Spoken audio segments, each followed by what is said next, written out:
Ya, alhamdulillah kita sudah mendapatkan pencerahan dari Ustadz. Semoga ilmu yang Ustadz sampaikan dapat kita serap dengan baik. Untuk teman-teman, jika ada pertanyaan, ya silakan kita buka sesi pertanyaan. Ya, bisa langsung raise hand atau bisa ditulis di kolom chat.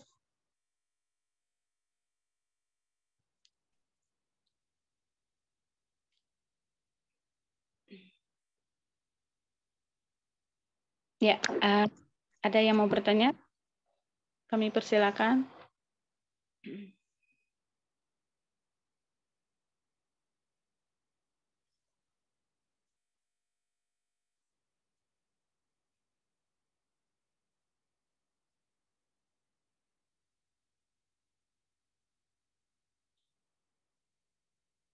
Oh iya, ada ini Ustadz dari Mbak Nidaul Hasanati akan bertanya langsung. Ya, kami berikan waktu kepada Mbak Nisa, silakan. Mbak Nida, maaf, Mbak Nida. Bismillahirrahmanirrahim. Assalamualaikum warahmatullahi wabarakatuh. Jazakumullah khair Mbak atas kesempatannya. Assalamualaikum Ustadz. Mudah-mudahan Ustadz dan keluarga dalam keadaan sehat walafiat. Begitu pula teman-teman semua. Mohon izin bertanya Ustadz. Saat ini kan lembaga-lembaga untuk tahfiz Quran itu kebanyakan mengejar hafalannya ya Ustadz ya. Maksudnya setoran-setoran gitu Ustadz. Alhamdulillah sih anak-anak juga ini Ustaz, salah satunya mengikuti program tahfiz gitu Ustaz. Nah, apa namanya? Bagaimana tipsnya gitu Ustaz bisa menyeimbangkan bagaimana Quran itu bisa meresap sehingga menjadi amal gitu Ustaz. Terutama kan anak-anak gitu ya Ustaz ya, dari kecil sampai remaja lah gitu, SMA gitu Ustaz. Karena kan prioritasnya selama ini menghafal terus gitu Ustaz. Nah, sedangkan mereka kalau udah selesai hafalan ya kayak udah gitu. Sedangkan kalau kita misalnya mau ayo nak ini gitu. Nah, itu ada tantangan juga Ustaz, terutama kalau orang tua sendiri lebih tantangan gitu Ustaz, banyak manjanya atau pengen apa ya di rumah karena biasanya di pesantren gitu ya Ustaz ya. Gimana tipsnya Ustaz menyeimbangkan dengan maknanya dan akhlak gitu Ustaz, sesuai Quran juga. Makasih. Assalamualaikum warahmatullahi wabarakatuh. Ya, alhamdulillah ya. Dengan banyaknya lembaga tahfidz yang ada ya. Begitu juga alhamdulillah bagi ibu-ibu yang di mana saja yang sudah dimudahkan oleh Allah anak-anaknya untuk mengikuti program-program ini. Ya. Memang ada ungkapan-ungkapan yang boleh saya kasih tanda kutip nyinyir ya, nyinyir ya. Itu kan cuma bisa ngapal doang dan seterusnya, tilawah doang dan seterusnya ya. Maka kapanpun kita mendengar seperti itu ya, maka jangan dianggap sebuah kenyinyiran ya. Anggap aja itu sebuah motivasi ya. Ya. Bahkan ada sebagian ustadz yang cukup populer ya,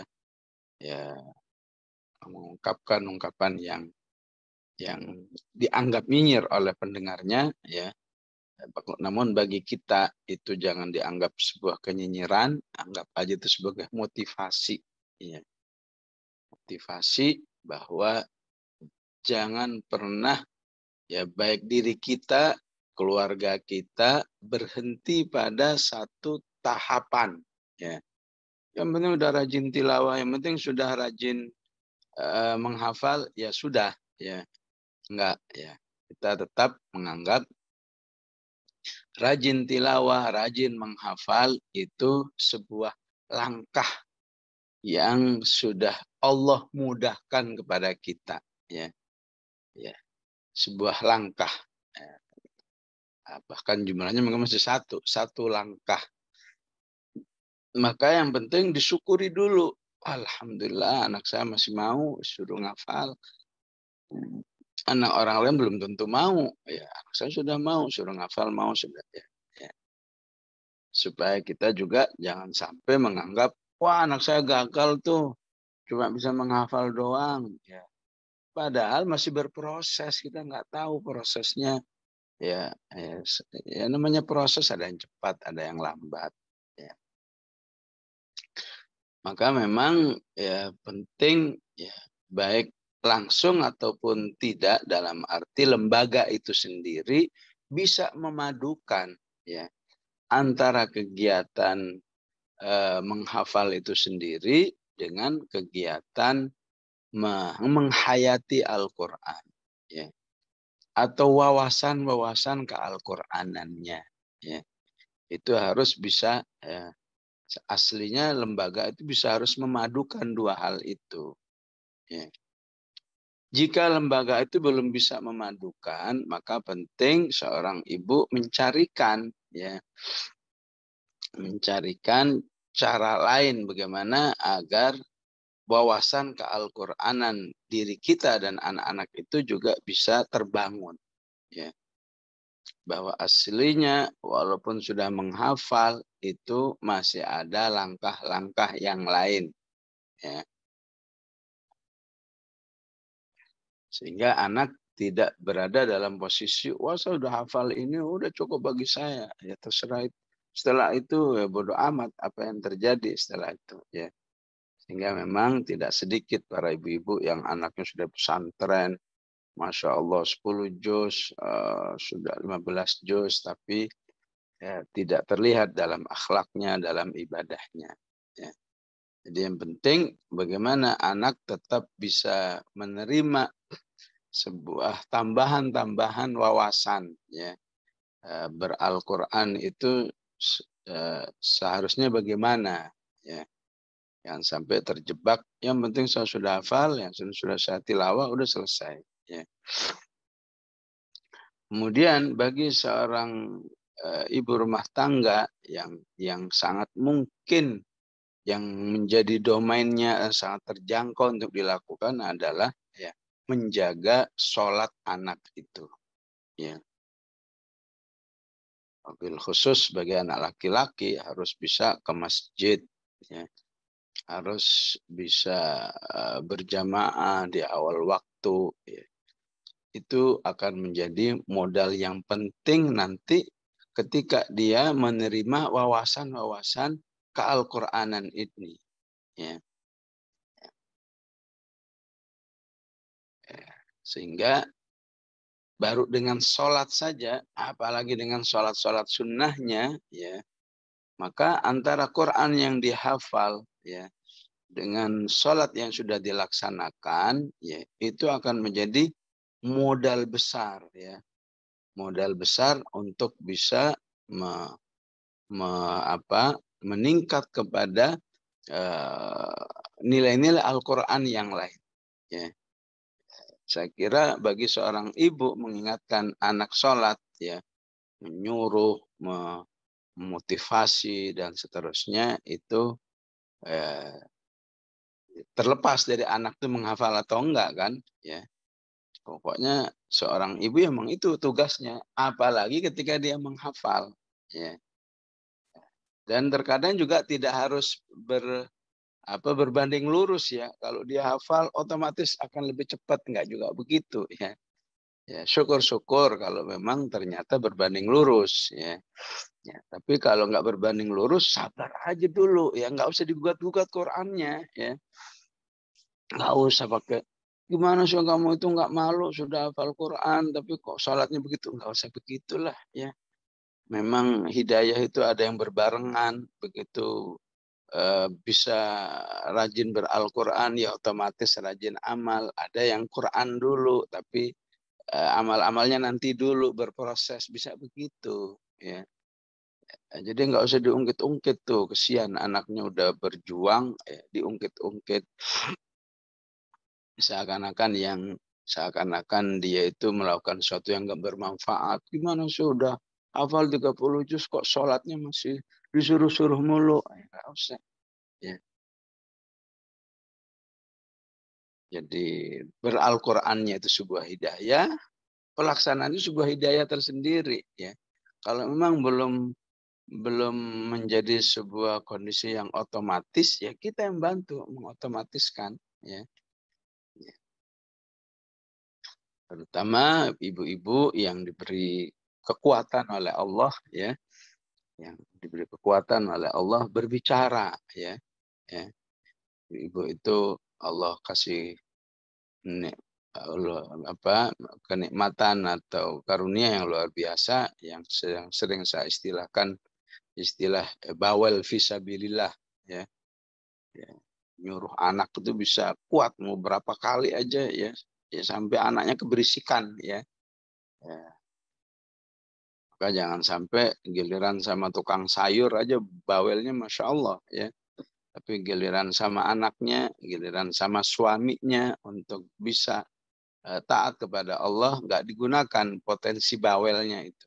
Ya, ya harus gunakan. Ngomong terus, ayo sholat, ayo sholat, ayo sholat, dan seterusnya. Ya. Nah, jangan kalah sama ilmu apa itu, ilmu periklanan ya. Kata ilmu periklanan itu, ya jangan pesimis dulu. Kok masyarakat nggak ada yang menggunakan sampo ini ya? Ya, jangan pesimis dulu. Ya, kalau masih dalam hitungan puluhan, ya baru puluhan diiklankan, ya wajar lah. Mereka tuh punya target 1000 kali pengiklanan baru dievaluasi. Ya. Ya, artinya apa? Artinya itu juga dihasilkan dari sebuah penelitian bahwa di kepala manusia itu kalau ada satu ungkapan 1000 kali diungkapkan, ya itu secara otomatis melekat dalam diri manusia. Ya. Begitu juga seorang ibu ketika lagi-lagi ngomong, ayo berangkat ke masjid, ayo sholat, ayo murojaah, ya dan lain sebagainya, itu kalau sampai 1000 kali, insya Allah lah, ya, ya, ya.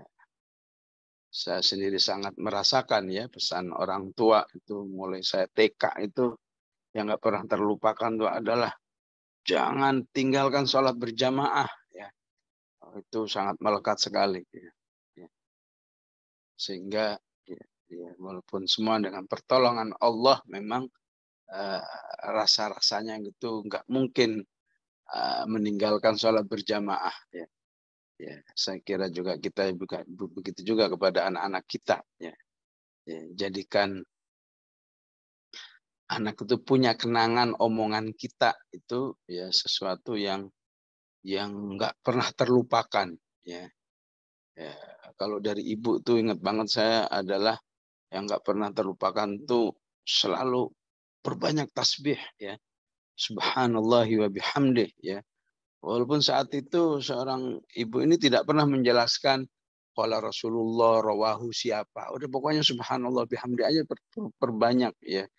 Ya, ternyata Masya Allah itu sangat melekat untuk selalu terucap di lidah ini ya, tidak terlepas karena almarhumah ibu saya yang memang nggak henti-hentinya mengingatkan perbanyak tasbih tasbih dan sholawat kepada Rasulullah Sallallahu Alaihi Wasallam. Ya. Jadi saya kira tidak ada sebuah trik tertentu yang instan. Ya. Triknya tidak ada lain. Ya. Kita aja yang harus banyak bersuara. Ya. Atau kalau istilah produk itu kita aja yang harus sering banyak beriklan. Ya. Beriklan ngajak, ayo sholat, ayo ini dan seterusnya. Insya Allah itu ya menjadi tidak terasa ketika itu berlangsung 5 tahun, 10 tahun, pasti udah lebih dari 1000 itu. Ya. Dan itulah insya Allah yang akan melekat di hati anak ataupun di pikirannya sehingga insya Allah otomatis karena dari sholat itulah nanti berkembang ke yang lainnya. Ya. Ya. Dan saya kira kalau sekedar mengajak anak sholat mah nggak harus pendidikan yang tinggi S1, S2 ya. Ini masalah komitmen ya.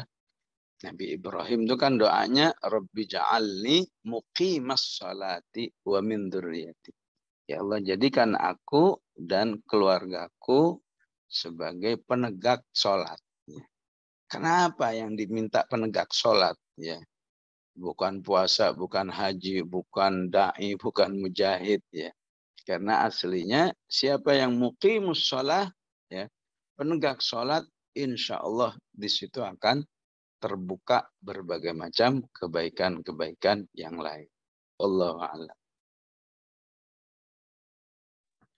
Jazakallah khairan Ustaz atas jawabannya. Masya Allah sangat memotivasi kita ya sebagai ibu-ibu nih yang mempunyai anak mungkin yang anak zaman sekarang ya Ustaz banyak urusannya. Ya semoga kita bisa lebih banyak mengingatkan kembali untuk anak-anak kita khususnya untuk sholat ini ya.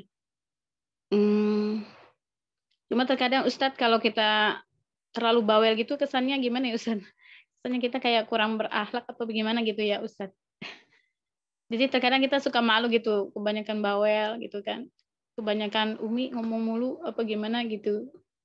Itu gimana ya Ustadz? Maksudnya jadi terkadang kita istighfar, ya Allah kayaknya kita sama anak kayak apa ya? Kayak kejam banget gitu, dikit-dikit. Dikit-dikit ngingatin, kesannya juga mungkin agak apa ya, agak marah, agak emosi gitu ya Ustadz ya. Kalau bawel dalam hal sholat, kita nggak usah ragu-ragu lah. Ya. Tapi kalau bawelnya cuma urusan bersih-bersih, ya bolehlah kita sekali-kali, ya udahlah, sadar, terserah dia sadar atau enggak, ya. Atau apa mungkin bawel dalam urusan olahraga misalnya. Pokoknya selain sholat, ya bolehlah kita ngerem sedikit. Tapi dalam sholat, ya, jangan pernah kita ya ragu-ragu. Ya. Dalam hal sholat kita harus punya sikap la yakhafuna laumata laim. Ya. Apapun kata orang istilahnya, ya. Apapun penilaian anak, oh, ini kejam ini apa, ya.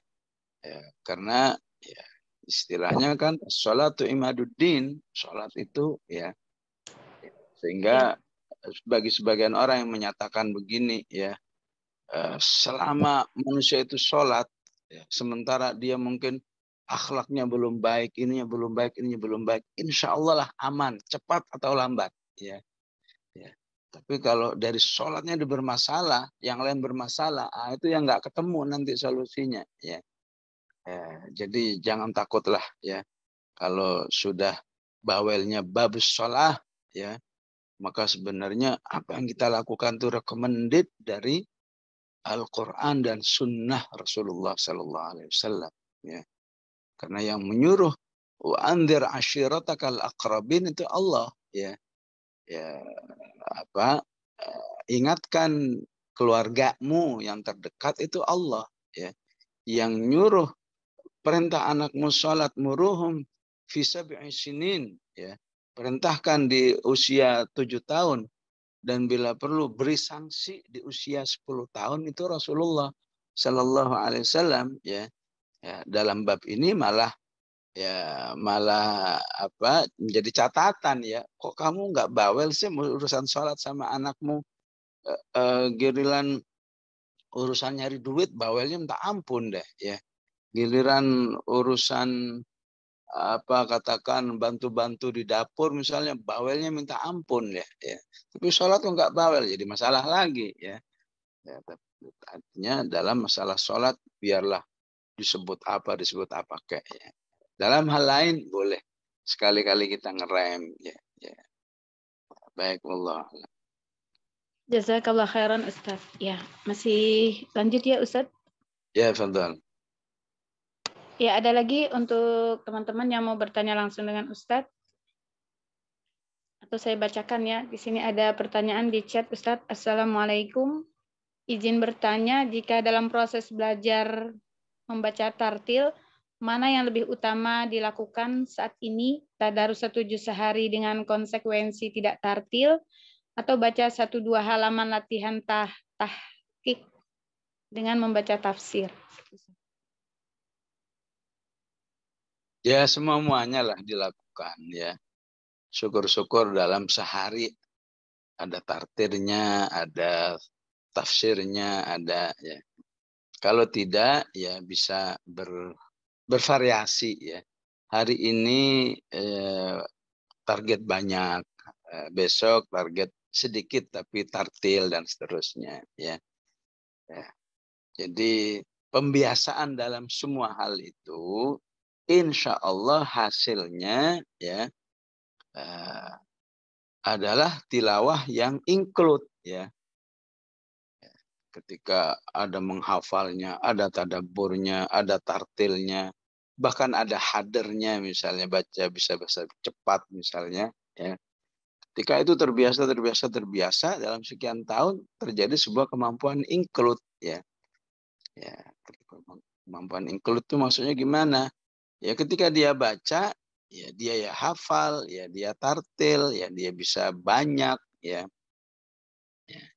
Ya, dia juga paham, dia juga tadabbur dan lain sebagainya. Ya. Jadi memang tuntutan berinteraksi itu sangat bervariasi ya. Sehingga untuk pemaduan variasi itu ya harus dilatih satu-satu ya. Ya. Jangan ada yang ditinggalkan lah ya. Ya. Baik mempelajari tafsirnya dan lain sebagainya.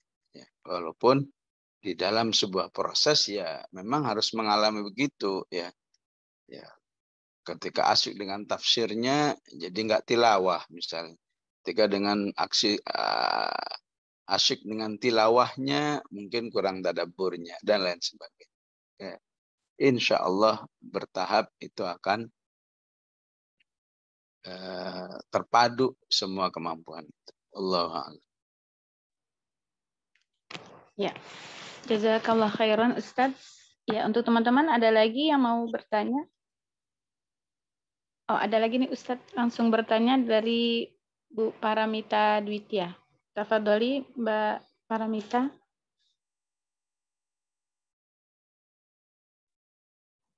Alhamdulillah, jazakallah khair, Ustazah MC. Assalamualaikum Ustaz.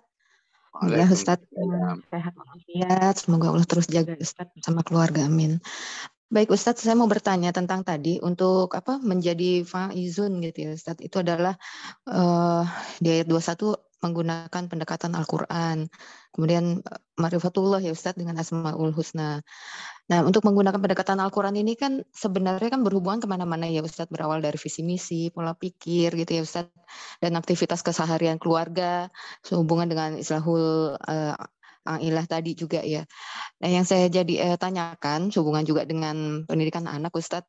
Jadi untuk pendidikan anak, terutama anak-anak yang memang sudah di pondok ya Ustadz, itu kita mengarahkannya ke keilmuan syariah ya Ustadz ya. Itu yang prioritas pertama ya Ustadz.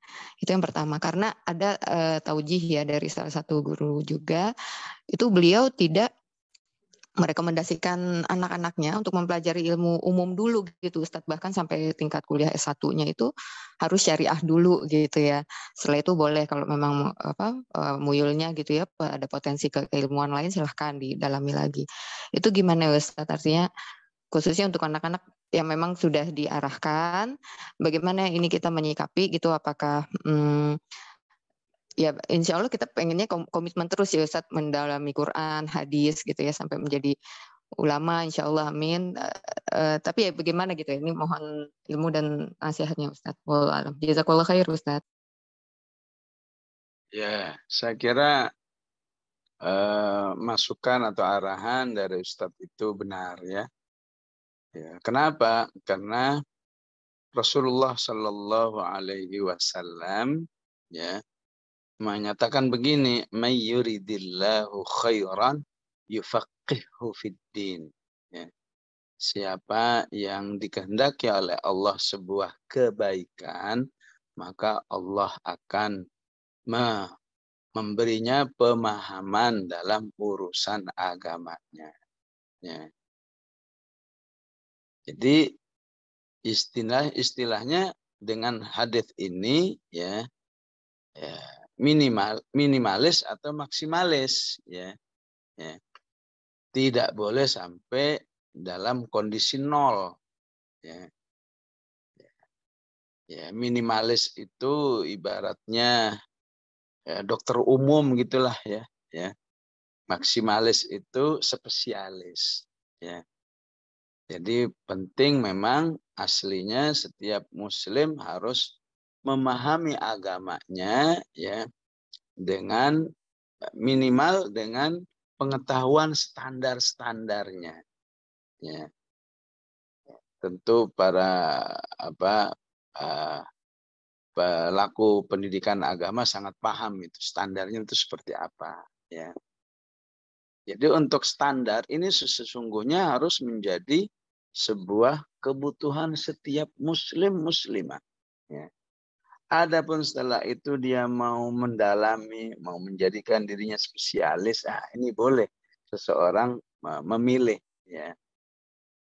Sehingga kalau sudah standar, mau melanjutkan ke kedokteran, mau melanjutkan ke apa ya, ada murid itu misalnya perminyakan misalnya, ya, maka silahkan. Ya.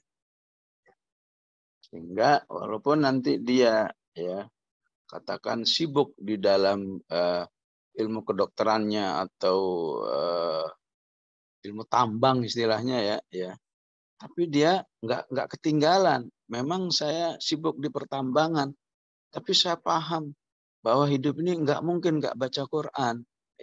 Dari mana? Ya itu karena dia masih dulunya mendasari dirinya tafaqquh fiddin. Ya.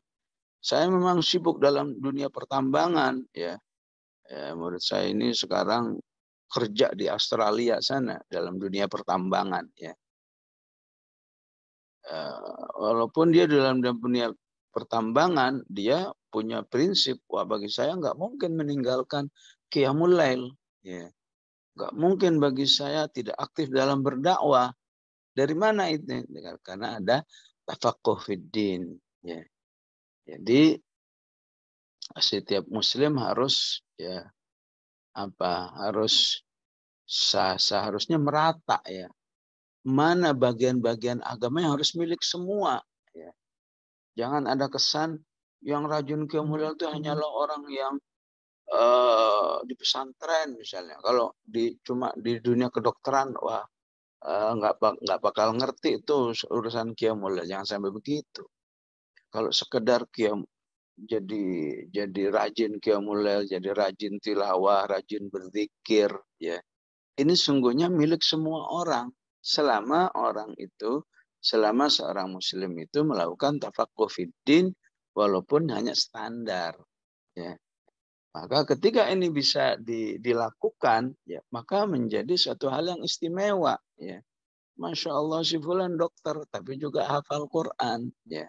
Tapi jangan ditanya, ya, Quran yang bisa menafsirkan, ya, tentu nggak mungkin karena dia tidak spesialis di bidangnya. Ya. Quran yang sampai ngerti ilmu qiraat, ya tentu jangan ditanya. Tapi dia dokter, tapi Masya Allah tilawahnya rajin, bahkan sudah hafal 30 juz. Ya. Nah, itu tujuannya kenapa harus didasari dengan tafaqquh fiddin, agar ketika dia nanti mendalami ilmu yang non syar'inya, tetap dirinya tidak terjerumus dalam kerugian, ya, ketinggalan amal-amal yang seharusnya bisa dilakukan oleh setiap orang beriman, tapi ini nggak bisa melakukan karena nggak tahu ilmunya. Ya. Nggak tahu ilmunya. Kenapa saya harus rajin baca Quran? Kenapa saya harus rajin qiyamul lail? Kenapa saya harus rajin ya, siam sunnah misalnya? Nggak ada ilmunya. Ya.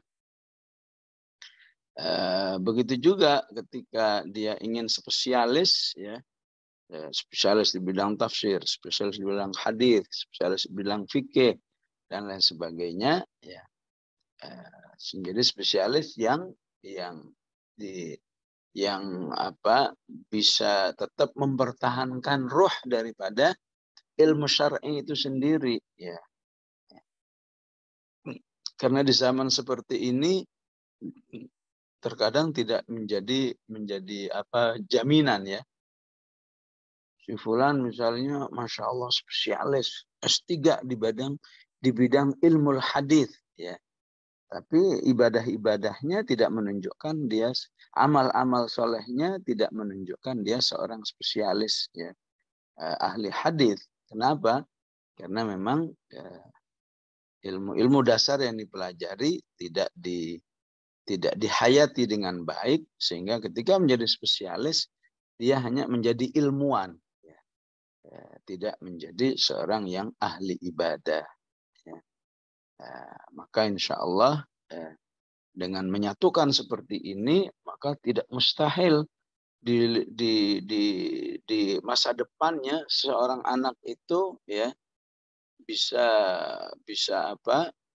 seakan-akan orang bingung sebetulnya dia apa sih, ya.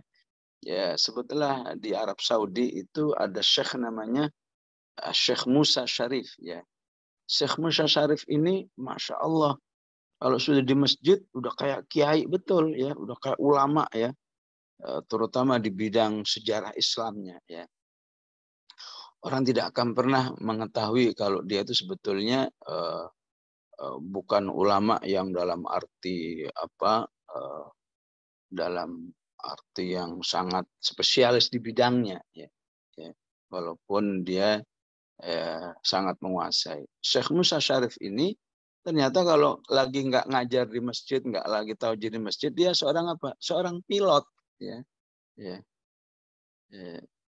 Ini kenapa bisa begini? Ya, di luar masjid dia pilot terbang kemana-mana, tapi lagi nggak giliran terbang dia ngajar ke masjid, ngajar tarikh Islam, ngajar ini dan seterusnya. Karena dia memang tidak pernah mendikotomi ilmu. Ya. Semua ilmu itu baik. Ya. Ada Syekh Munajjid namanya. Syekh Munajjid ini Masya Allah kalau sudah ceramah, udah orang nggak mengira kalau dia itu punya ilmu istilahnya keduniaan yang lain. Ya. Pakar perminyakan. Ya. Tapi kalau sudah bicara masalah hadis, masalah tafsir, ya luar biasa. Ya. Ini walaupun tidak semua orang begitu, ya, tapi kita kan optimis dulu, tidak langsung wah kalau anak saya nggak bakal bakat begitu, enggak, bisa mustahil, tidak mustahil ternyata anak kita berbakat dua-duanya, ya, atau syekh yang lain banyak, ya, wah kalau udah bicara udah nggak kelihatan pakar lain dalam dirinya, ya, udah bicara masalah Quran misalnya, ternyata dia sehari-harinya dokter ternyata, ya. Ya di luar negeri banyak seperti itu, ya. Ya insya Allah di negeri ini ya, tidak mustahil anak-anak kita juga bisa ditakdirkan oleh Allah Subhanahu Wa Taala, sehingga jangan pernah khawatir lah, ya. Jangan pernah khawatir, wah nanti anak saya nggak ngerti apa-apa, ya. Biarkan dia beri kebebasan, ya. Memilih, ya. Siapa tahu akhirnya Allah beri kemampuan memadukan, ya, tafaqquh fiddin, mendalami agama, ataupun juga mendalami ilmu kauni yang lain, sehingga ketika dipadukan, ya dia ulama di bidang syariahnya, ulama di bidang kauniyahnya, insya Allah, ya bisa terjadi negeri ini sebagaimana khususnya di Mesir, khususnya di Arab Saudi, ya di negeri-negeri Arab lah pada umumnya, ya kalau kita misalnya baca misalnya baca tafsir Fidel Quran, ya kita kalau membaca kitab itu, kita memang seakan-akan wah ini penulisnya pasti ini mufassir ini, ya. Padahal aslinya hanyalah jurnalis, ya. Said Qutb itu hanyalah orang jurnalis, ya. Sehingga bagi sebagian yang nggak suka, apa yang kita percaya kepada kitab ini kan hanyalah jurnalis, ya. Nah, ini biasanya orang-orang yang mesti dikotomi dalam hal ilmu, ya. Ya, begitu juga apakah Abul A'la Maududi, apakah banyak yang lain, ya. Ya, udah kalau bicara agama udah kayak dia pakar agama, padahal dia hanyalah advokat, ya. Sebetulnya misalnya ada seorang syekh namanya Umar Tilimsani misalnya, dia advokat aslinya, ya. Karena bisa memadukan, maka dia pakar dalam agamanya, juga pakar dalam bidang hukum. Wallahu a'lam. Jazakallah khairan Ustadz atas jawabannya. Apa masih bisa Ustadz? Iya cukup kayaknya insyaallah ya. Cukup ya. Ya, tafadhol Ustadz untuk ditutup dengan doa. Bismillahirrahmanirrahim. Alhamdulillahirabbil alamin. Allahumma salli wa sallim ala sayyidina Muhammad wa ala ali sayyidina Muhammad. Allahumma aslih lana dinana alladhi huwa ismata amrina wa aslih lana dunyana allati fiha ma'ashuna wa aslih lana آخرتنا التي إليها معادنا واجعل الحياة زيادة لنا في كل خير واجعل الموت راحة لنا من كل شر ربنا لا تزغ قلوبنا بعد إذ هديتنا وهب لنا من لدنك رحمة إنك أنت الوهاب اللهم ربنا هب لنا من أزواجنا وذرياتنا قرة أعين واجعلنا للمتقين إماما اللهم ارحمنا بالقرآن واجعله لنا إماما ونورا وهدى ورحمة اللهم ذكرنا منه ما نسينا وعلمنا منه ما جهلنا وارزقنا تلاوته آناء الليل وآناء النهار برحمتك يا أرحم الراحمين وصلى الله على سيدنا محمد وعلى آله وسلم Alhamdulillah Rabbil Alamin. Wassalamualaikum warahmatullahi wabarakatuh.